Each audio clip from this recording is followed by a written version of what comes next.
කොහොමද නවන්නේ? ගෑණි කියලා දැකලා ඉන්නවා. අලුත් ගෑණියක් මට ඕන. කිසිම ප්‍රශ්නයක් නැහැ අලුත් ගෑණියක් තමයි ඕන. මොකද? කරලා දෙන්න පුළුවන්ද?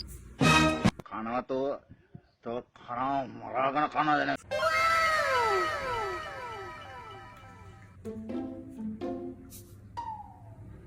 කවුරුසලයි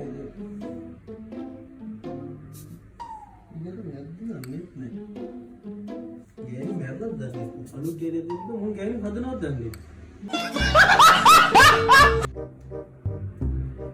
නංගි මේ දැන් ප්‍රයිවට් වයිෆ් කෙනෙක් දැම්මා වයිෆ් නෑ වයිෆ් අදන් කියලා කොහෙන්ද මේ වයිෆ්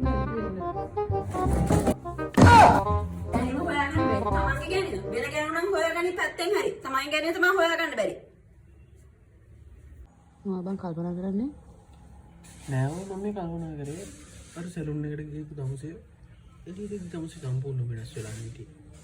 ඒකනේ මට අඳුරගන්න ඒ දා ඉන්නවා දැන් බොරුවට කියවන්න තියෙන ගෑඩි හොඳට ගන්න බැරි වෙන්නේ